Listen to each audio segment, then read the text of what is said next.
جايه اقول لك النهارده على السر اللي كل الناس بتدور عليه، السر اللي محدش هيقول لك على اجابه ليه، السر اللي لما تعرفه هتغير فكرتك عن حاجات كتير قوي حوالينا. بس قبل ما اقول لك ما تنساش تفعل زر الجرس وتعمل لي شير ولايك وسبسكرايب. ازاي تبقى انفلونسر في 5 خطوات. الخطوه الاولى لازم تتكلم زي ما انا بتكلم بالطريقه دي، حتى لو انت في حياتك العاديه ما تتكلمش كده بس لازم. اما بالنسبه للبنات فلازم تتكلمي او ماي جاد بنات لقيت حياتي تزين حاجه، او تتكلمي كده بجد اوكي. وهنفيك اي لدغه في الثين في وه، المهم ان يبقى عندك حاجه مميزه، ما اكيد ربنا ما خلقكش ساده كده. تاني خطوه دريسنج روم ابيض للبنات وللولاد، كرسي جيمنج احمر. هتقولي معايا كونتنت حلو بس مش معايا فلوس اشتري الحاجات، اقول لك هات الكونتنت الحلو بتاعك اهو في الزباله ولا ليه لازمه. الكونتنت ده اخر حاجه نفكر فيها. عايز تبقى انفلونسر ولا لا؟ يبقى تروح تجيب الحاجه اللي قلت لك عليها بالالوان. الكونتنت ده اخر حاجه بنتكلم فيها. شوف خليتني اتكلم عادي ازاي. اشترينا الحاجه، هنقول ايه؟ مرحله الكونتنت اللي فاكرها اهم حاجه. الكونتنت لازم يبقى بسيط، وبساطته هتبقى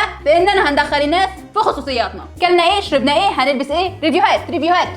هتريفيو التفه والنفه في حياتك. هتقول لي بس ده مش محتوى، هقول لك انت غلط. اللي بيريفيو الاكل اسمه ايه؟ فود بلوجر، واللي بيريفيو اللبس فاشن بلوجر. ولو مش هتقدر تبيع للناس ازاي ياكلوا او يشربوا فانت هتبيع لهم الشغف. انت تقدر، انت جامد، ليه لا؟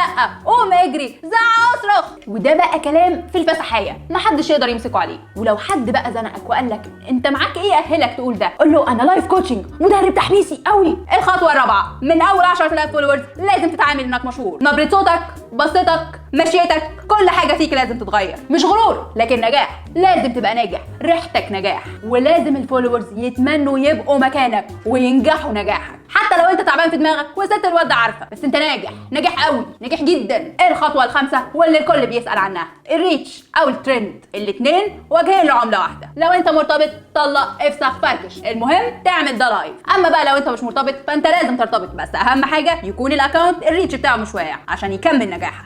البنات لو انت محجبه بنلعب، ولو قلعاه بنلبسه. المهم نسير الجدل، قول معلومات مغلوطه، الارض مسطحه، الدارك شوكليت مش مره، فريندز ما بيضحكش، انا خسيت 20 كيلو يا جماعه في اسبوعين. ولو حد سالك ايه مصادرك قول له انا نجاح. سادس خطوه، سالتني من شويه ليه مش 5 خطوات ليه 6؟ الاجابه صايع.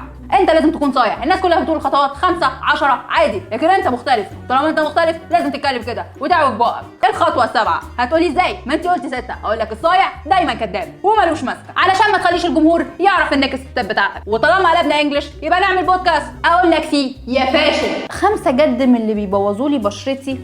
ما تلغيش شخصيتك علشان حد انت بتحبه. لو قالوا فكره هم مقتنعين بيها ده رايهم، مش لازم يبقى رايك انت كمان، فاهمني؟ ولو شايف معلومه هو قالها غلط رجع وراه وصحح عادي. كلنا قبل ما نبقى بلوجر سلاش انفلونسر سلاش كونتنت كريتور كلنا بشر عادي وبنغلط عادي. فما تاخدش حد قدوه قوي غيري طبعا الا لو يستاهل.